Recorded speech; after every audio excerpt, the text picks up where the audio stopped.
Oberoi house. Hall में सभी लोग थे और काफ़ी खामोशी थी। चर्चा शिवाय गौरी की हो रही थी। रोशनी और नव्या बातें कर रही थी। उनकी कुछ बातों को लेकर सब सोच में पड़े थे और कुछ बातों को लेकर हैरान भी हो रहे थे। नव्या कुछ देर चुप रहने के बाद रोशनी को देख, क्या दी सच में बदल गई हैं? रोशनी, पता नहीं, पर उनकी बातों से और उन्हें देख लग रहा था कि वो भाई के लिए नहीं आई हैं। नव्या विचार की से, हम दी से कब मिलेंगे? रोशनी, बहुत जल्द, और वो आज ही आने वाली है। तुम चिंता मत करो। और आप सब भी अपना ध्यान भी रखिएगा। आपको पता है ना भाभी के बारे में? प्लीज़ वी हैप्पी, वरना भाभी नाराज हुई तो दिक्कत हो सकती है। सभी ने उसकी बातों को सुनकर हाँ में सिर हिला दिया और रोशनी और बाकी सब जाने के लिए उठे। चौहान फैमिली और ओबेरॉय फैमिली एक दूसरे से मिली। रुद्रांग ऋषा को गोद में उठा लेता है और बाहर जाता है। रोशनी और बाकी सब उसके पीछे चले जाते हैं। बाकी सभी लोग उन्हें गेट तक छोड़ने आते हैं और अगले पल चौहान फैमिली वहाँ से चली जाती है। शिवाय का कमरा। डोर नॉक की आवाज़ से शिवाय की आँख खुलती है। वो जाकर दरवाज़ा खोलता है तो सामने एक मेड था जो घबराते हुए बोला, साहब, बहू रानी साहब बहुत गुस्से में, उन्होंने आपको जल्दी ही नीचे बुलाया है। शिवाय, आप जाएं, हम तुरंत आते हैं, कहकर उसने गेट बंद करके कपड़े लिए और बाथरूम में चला गया। उसने ब्रश कर शावर लिया और 10 मिनट में तैयार होकर नीचे आ गया। वो सीढ़ियों से उतरते हुए देखा जहाँ सोफे पर गौरी किसी रानी की तरह पैर पर पैर रखे बैठी थी।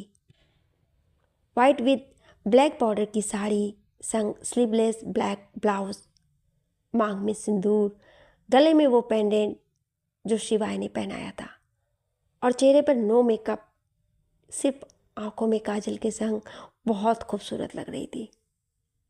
और उसका वो मैरिड लुक इस बात का सबूत था कि वो आज भी उसकी है और हमेशा हमारी ही रहेगी। सोचते हुए शिवाय मन में मुस्कुराकर उसके सामने आकर अपनी आईब्रो रब करते हुए बैठ गया। वो शाहरांश को देखा जो गौरी के बगल में बैठा था, उसी की तरह अपनी आईब्रो रब कर रहा था। शाहरांश शिवाय को एक नज़र देख उस पर से नज़रें हटा लिया। गौरी शिवाय को देख बाकी सभी को देख कर बोला, तो आप सबको तो सब पता चल ही गया है, पर फिर भी बता दें अगर किसी को कुछ कहना हो तो। सुहासिनी ठाकुर, हम देख सकते हैं कि अभी सिर्फ आपके सिग्नेचर होने से डिवोर्स नहीं हुआ है और शिवाय आज भी आपसे प्यार करते हैं और आपके गले में ये मंगलसूत्र और मांग सिंदूर इस बात का सबूत है कि प्यार आपके भी मन में है। गौरी उन पर से नजरें हटाकर, हमें ये पता तो है, हम ये नहीं सुनना चाहते, तो सीधे बताइए कि आप कहना क्या चाहती हैं। और वैसे भी कुछ ही देर में इनकी होने वाली और उसके परिवार वाले भी आते होंगे कि तभी वहाँ रिहाना के साथ उसके मम्मी पापा भी आ जाते हैं। उन दोनों के चेहरे पर हल्की सी अकड़ की झलक थी, पर रिहाना के चेहरे पर कोई भाव नहीं था। गौरी ने ये पूरी तरह नोट किया। सभी ने उन्हें देखा। गौरी, आप कुछ कह रही थी तो बोलिए, और कोई कहना चाहता है तो हमें बता दीजिए। हम रोज अपने घर में ये सब बातें लेकर नहीं बैठेंगे। सुहासिनी ठाकुर उसकी बात सुन कुछ बोली कि तभी रिहाना ने गौरी को देख कहा, मुझे कहना है। ये सुन सभी ने उसे देखा और गौरी उसे देख बोली, कहिए मिस सौतन साहिबा।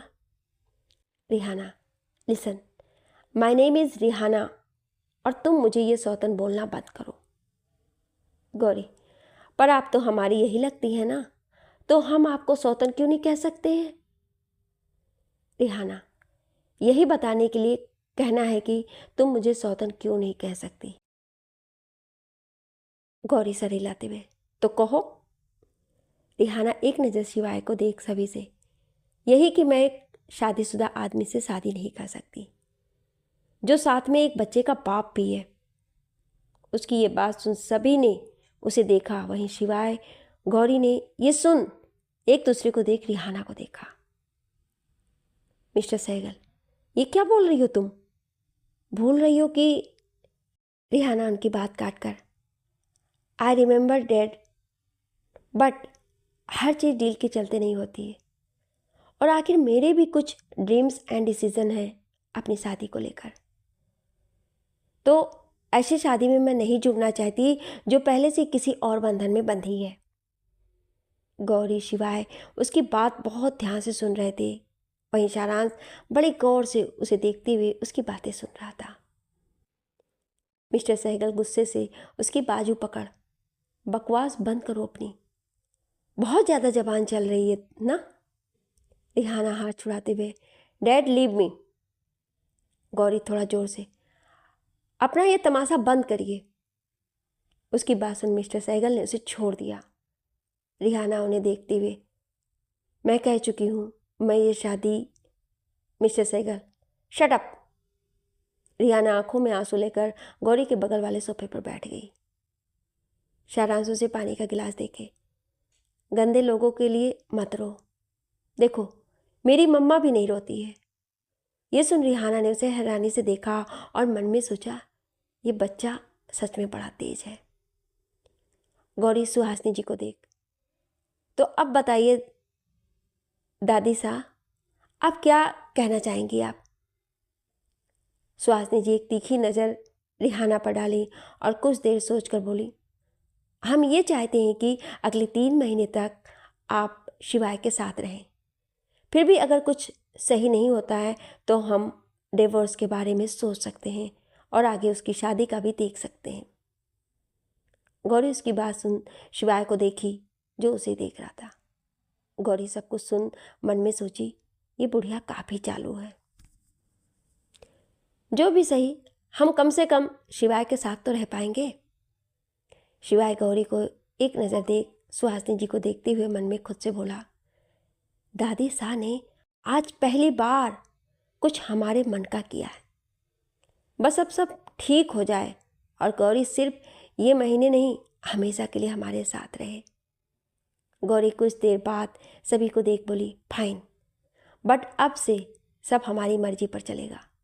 हम रोज़ ऑफिस जाएंगे और उसे सुपरवाइज करेंगे कि कौन कैसे काम कर रहा है। शिवाय को देख, हमें सब टाइम पर ऑफिस में चाहिए और आज ही तारीख में आप सभी के अकाउंट में 25,000 रुपये आ जाएंगे। कुछ समय बाद आपको आपके क्रेडिट कार्ड भी मिल जाएंगे। ताया जी हैरानी से, सिर्फ 25,000? गौरी ने देख, मुफ्त में तो किसी को 2 पैसे की रोटी भी नहीं मिलती। हम घर बैठने के आपको 25,000 दे रहे हैं, फिर अगर आपको दिक्कत है तो खुद से कमा कर खा सकते हैं।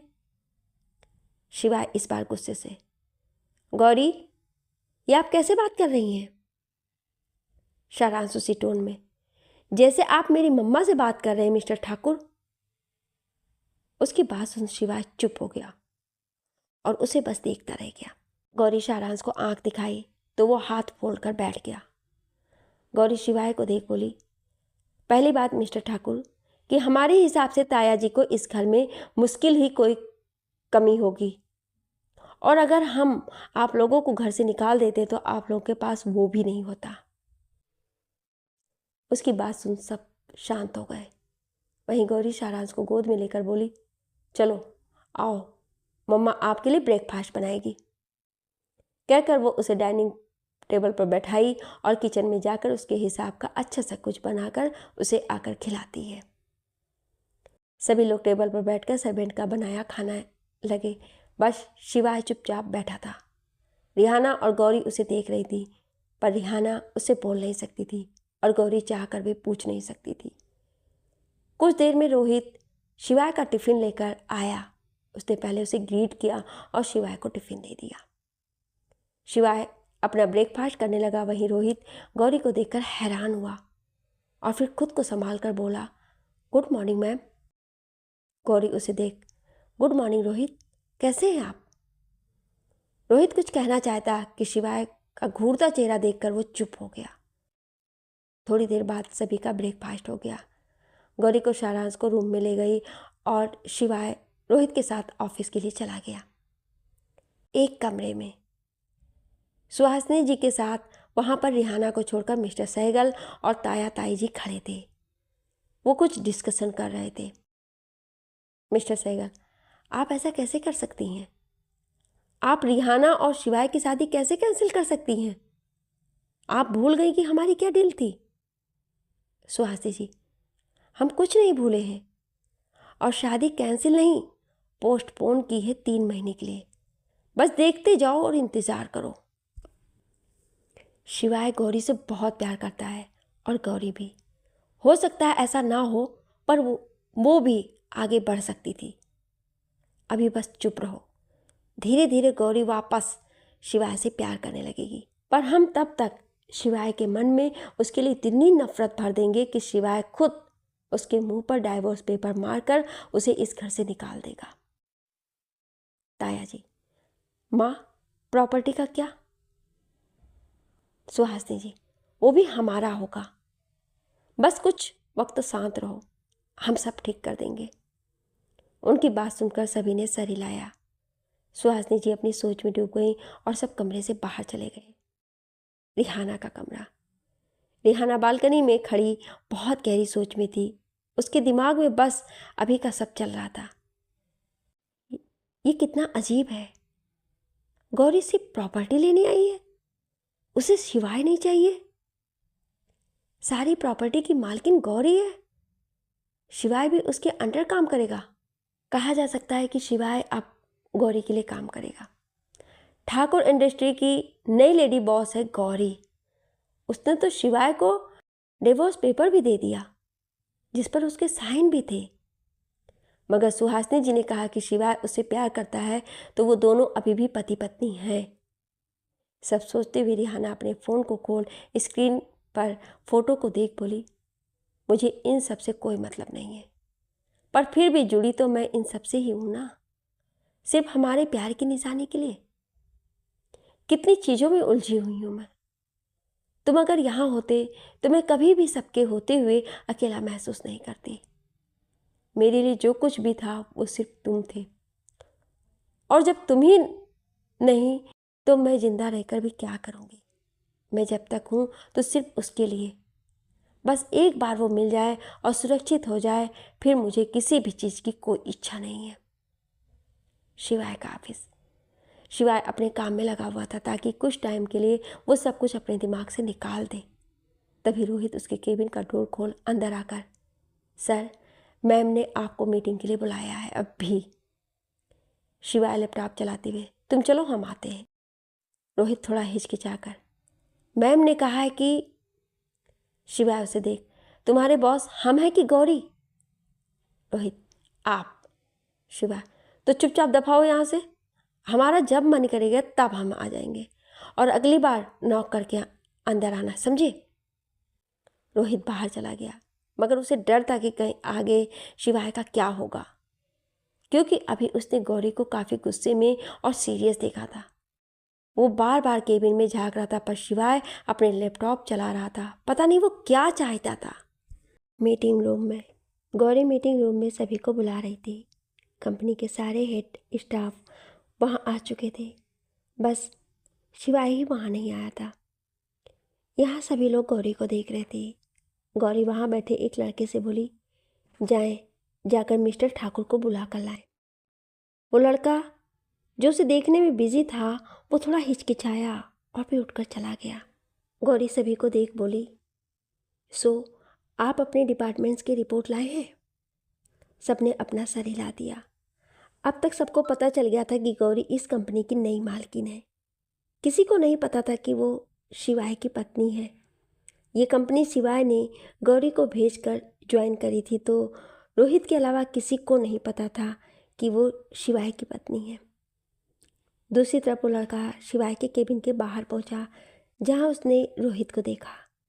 वो बोला, सर, गौरी जी सीईओ सर को बुला रही हैं। उसके ये कहते ही शिवाय हाथ में अपना कोट लेकर बाहर आया और उसे बुरी तरह घूर कर बोला, कॉल हर मैम और लेडी बॉस। उसकी ये टकटकी को देख उस लड़की की हालत खराब हो जाती है। वो बोला, यस सर। शिवाय उस पर से नजरें हटाकर मीटिंग रूम की तरफ चला जाता है और वो दोनों उसके पीछे। शिवाय जैसे ही मीटिंग रूम का गेट खोला, उसे गौरी की आवाज़ सुनाई देती है जो किसी को डांट रही थी। वहीं शिवाय को देख सभी अपनी सीट पर से खड़े हो गए। शिवाय ने हाथ से सभी को बैठने का इशारा किया और खुद एक चेयर पर आकर बैठ गया। वो लड़का अपनी सीट पर और रोहित अपनी सीट पर बैठ गया। गौरी इस वक्त खड़ी थी और उसके सामने एक लड़की खड़ी थी जिसने सर नीचे झुका रखा था। गौरी उसे बैठने को बोलती है और खुद चेयर पर बैठ जाती है। गौरी सामने देखती है जहाँ उसे शिवाय दिखा। एक पल के लिए दोनों की नज़रें मिली, पर गौरी ने अपनी नज़रें हटाकर बोलना शुरू किया, गौरी, आज से हमें सारे डिपार्टमेंट की रिपोर्ट चाहिए। यहाँ कौन काम करता है और कौन यहाँ टाइम पास करने आता है ये भी पता चलेगा। ये लाइन वो उस लड़की को देख बोली जिसे उसने डांटा था। वो आगे बोली, जो यहाँ सिर्फ टाइम पास करने आते हैं उसे जल्द यहाँ से जाना होगा, क्योंकि हमें काम में टैलेंटेड लोग चाहिए, ना कि मॉडलिंग में। हमें सब कुछ समय पर चाहिए। और भी वो बहुत कुछ बताती है और फिर से सभी फाइल लेकर उन्हें भेज देती है। अब सिर्फ शिवाय और वही रह जाते हैं। गौरी उसे एक नज़र देख चेयर पर से उठी और दरवाजे की ओर बढ़ गई कि तभी शिवाय ने उसका हाथ पकड़ लिया। गौरी शिवाय की ओर देख, लीव मी मिस्टर ठाकुर। शिवाय दांत पीसकर, हमें मिस्टर ठाकुर बोलना बंद करें। गौरी अपना हाथ छुड़ाते हुए, हमारा हाथ छोड़िए। शिवाय, गौरी, हमने आपको मना किया। कि तभी गौरी का फ़ोन बजा। दोनों ने स्क्रीन को देखा जिस पर पापा लिखा हुआ था। गौरी उसे झटक कर फ़ोन उठाकर बाहर चली गई। शिवाय उसे देखता रह गया और अगले पल गुस्से से पास पड़ी चेयर पर लात मारकर रूम से बाहर चला गया। काया जी, जो रूम के बाहर ग्लास विंडो से इन्हें देख रहे थे, वो मुस्कुराकर वहाँ से चले गए। गौरी काल उठाकर बोली, हेलो पापा। राजेंद्र जी, गौरी, आप ठाकुर हवेली क्यों गई? आपने हमें बताया क्यों नहीं? गौरी, हम आपको बता देते तो आप हमें वहाँ जाने देते? नहीं ना, हमारा जाना जरूरी था पापा। राजेंद्र जी, गौरी, शिवाय को छोड़ दीजिए। दुनिया में और भी अच्छे लड़के हैं। आपने देखा ना, वो किसी और से शादी कर रहा था। गौरी, कैसे छोड़ दें पापा? इतना आसान नहीं है। बहुत इंतज़ार किया है हमने और आज भी कर रहे हैं। उन्हें छोड़ने का ख्याल भी हमें गवारा नहीं है। सच कहें पापा, अगर सारांश ना होता तो हम सच में ही कब का मर गए होते। राजेंद्र जी गुस्से से, गौरी, होश में तो हैं आप? गौरी, होश में तो अब आए हैं पापा। अगर ये कदम पहले उठा लेते तो आज सब कुछ अलग होता। पर डोंट वरी, हम सब कुछ ठीक कर देंगे। राजेंद्र जी, पर बेटा वहाँ उन लोगों के बीच में आप सेफ नहीं हैं। गौरी, हम खुद का ख्याल रख लेंगे। बस आप हमें 3 महीने का वक्त दीजिए। अगर कुछ सही नहीं हुआ तो हम खुद आपकी बात मान लेंगे। राजेंद्र जी, ठीक है। गौरी फ़ोन काट देती है और दीवार से टिक कर आंखें बंद कर बोलती है, कैसे छोड़ दें पापा? कैसे वही गलती कर दें जो कुछ सालों पहले की थी? अगर हमें सच पता नहीं चलता तो शायद हम सच में शिवाय को डिवोर्स दे चुके होते। गौरी अपनी आंखों को साफ कर वहाँ से चली जाती है। कार में शरांश कॉल कट कर दांत पीस लिया। मम्मा तो मिस्टर ठाकुर से इतना प्यार करती हैं, मगर वो कहकर उसकी आंखों में बेहद गुस्सा और खालीपन था। वो खुद में बड़बड़ाया, अगर मम्मा मिस्टर ठाकुर के साथ खुश रहेंगी तो ही मैं उनसे बात करूँगा। तभी गौरी कार में आकर बैठ गई और कार स्टार्ट करते हुए उससे बोली, सो अपनी फैमिली से मिलने के लिए रेडी? शरांश मुस्कुराकर हाँ में सर हिला दिया। गौरी कार आगे बढ़ा दी और सारांश साइड मिरर से पीछे कंपनी को देखता रहा। अपने केबिन की ग्लास विंडो से शिवाय उस कार को खुद से बहुत दूर जाते देख रहा था। उसके दिल में अजीब सा दर्द हो रहा था जो उसे याद दिला रहा था कि इन दूरियों की शुरुआत उसने ही की थी। गौरी की कार आकर ओबेरॉय हाउस के आगे आकर रुकी।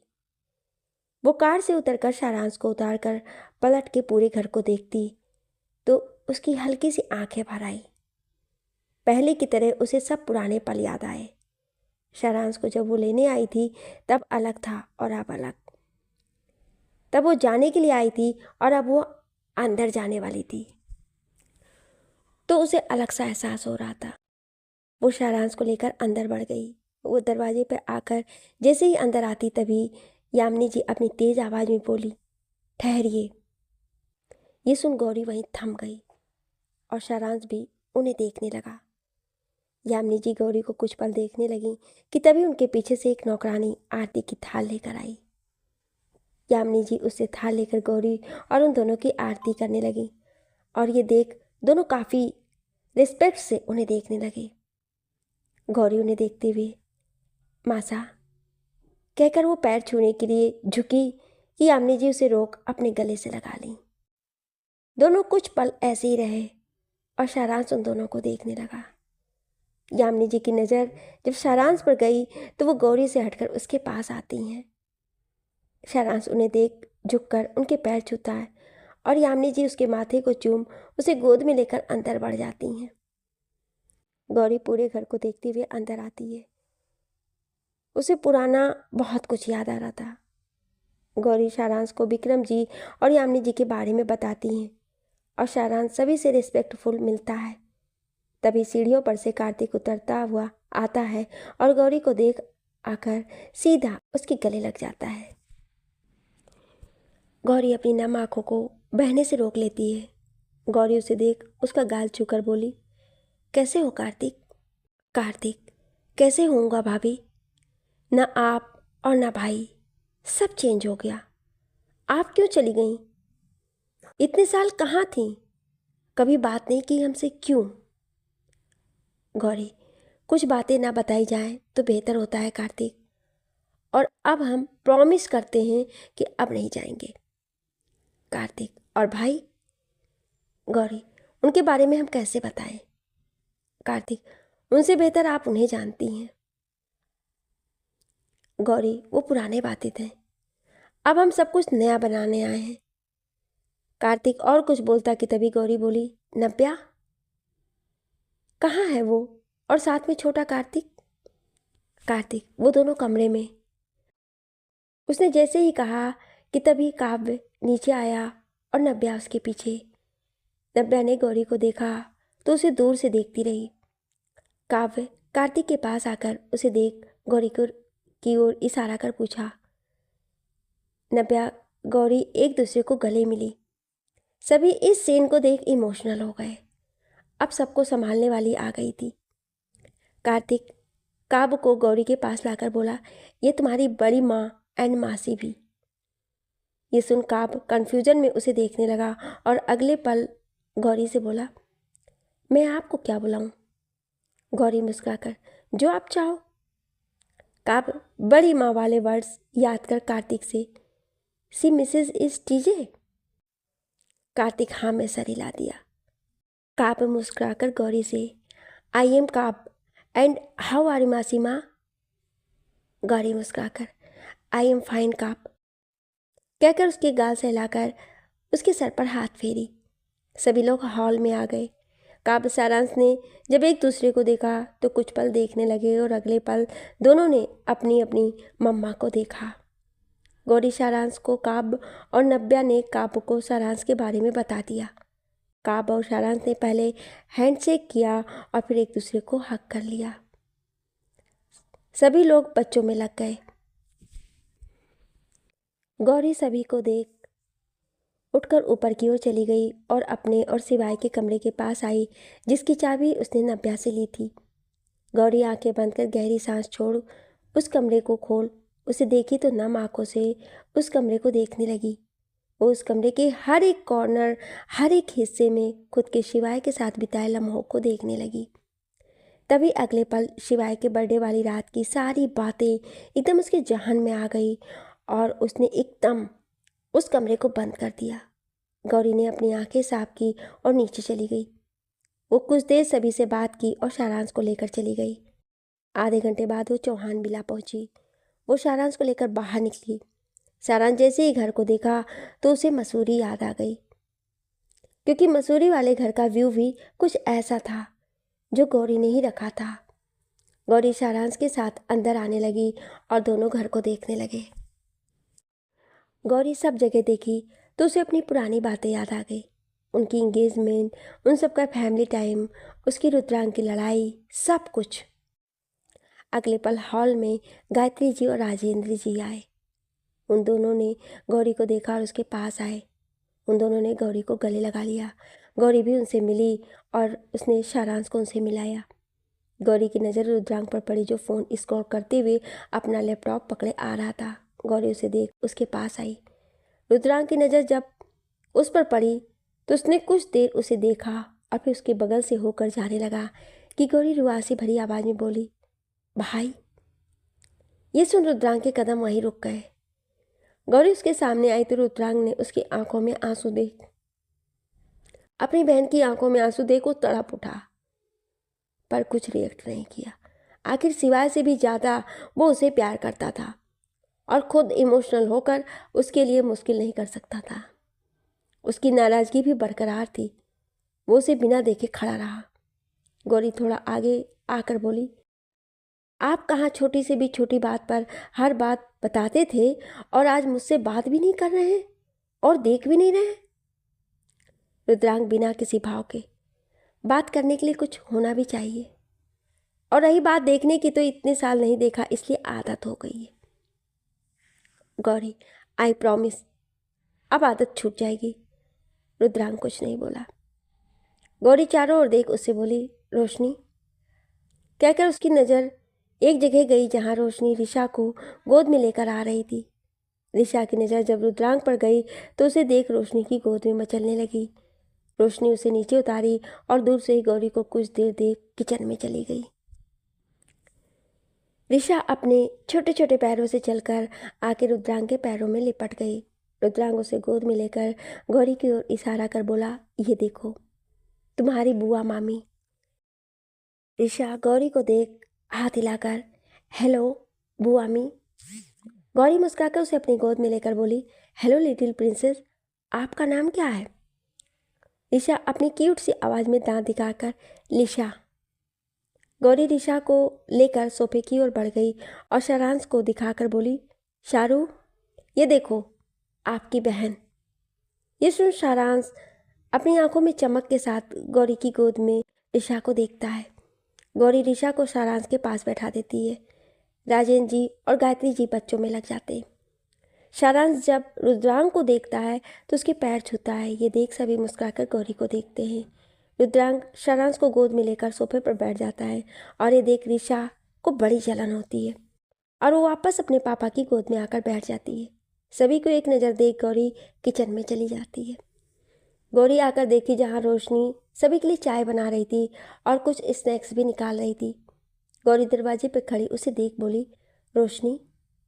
ये सुन रोशनी उसे देखने लगी और चाय को देखते हुए बोली, भाभी आइए ना। गौरी अंदर आती है। वो स्लिप पर हाथ रख बोली, आप हमसे मिली नहीं? रोशनी उसकी बात सुनकर रो पड़ी और बोली, जब भी हम अकेले होते थे तो सिर्फ आप पूरी फैमिली की तरह हमारे साथ होती थी और फिर आप हमें छोड़कर चली गई। क्या आप इतनी हार्टलेस हो गई हैं? गौरी उसको देखी और खुद को संभाल कर बाहर जाने लगी कि तभी रोशनी उसका हाथ पकड़कर बोली, एक बार आप फिर वही कर रही हैं। ये सुन गौरी पलट उसे गले लगा ली और बेहद शांत और धीमी आवाज़ में बोली, हम अपनी सफाई में कुछ नहीं कहेंगे, बस इतना कह सकते हैं कि आगे से ऐसा कुछ नहीं होगा। रोशनी आगे कुछ नहीं बोली। गौरी उसके आंसू पोंछ उसका माथा चूम ली और अगले पल दोनों ट्रे लेकर बाहर आई। सभी बात करते हुए बात करने लगे। बस रुद्रांग चुपचाप चाय पीते हुए सभी की बातें सुन रहा था, खासकर गौरी की। सभी ने उससे नॉर्मल बातें की और कोई ऐसा सवाल नहीं किया जिससे गौरी को जवाब देने में दिक्कत हो। गौरी अगले पल उठकर ऊपर अपने रूम में आई और उसे खोलकर देखी। वो कमरा बिल्कुल वैसा था जैसा वो छोड़ कर गई थी। रोशनी नब्या की तरह वो अपनी फ्रेंड्स से भी यही बातें करती थी। जब वो उसके घर आते थे, साथ ही रुद्रांग और वो स्टडी के लिए यहीं पढ़ते थे। कितनी यादें जुड़ी थी इस कमरे की। कुछ देर तक अपने रूम को देखने के बाद वो नीचे आई। सभी ने उसे देखा। आज वो खाना बनाएगी कहकर वो किचन में चली गई और रोशनी उसके पीछे। कुछ देर बाद सर्वेंट के साथ सब लेकर बाहर आई। सभी लोग डाइनिंग टेबल पर आकर बैठ गए। गौरी और रोशनी ने सभी को खाना सर्व किया और सब खाने लगे। इतने सालों बाद भी उसके हाथ के खाने का स्वाद बिल्कुल वैसा था, सब एकदम परफेक्ट। सभी लोग खाना खा रहे थे सिवाय सारांश के। गौरी उसको गोद में लेकर पूछी, क्या हुआ? सारांश उसे देख, आप खाओगी तब? गौरी, तुम खा लो, हम बाद में खाएंगे। सारांश नामे सर हिलाया। गौरी उसे अपने हाथ से खिलाने लगी तो वो खा लिया। सभी के खाने के बाद गौरी और रोशनी भी खा ली। कुछ देर बैठने के बाद वो दोनों दोबारा आने का बोल चले गए। किसी को ये बात पसंद नहीं आई पर वो मजबूर थे।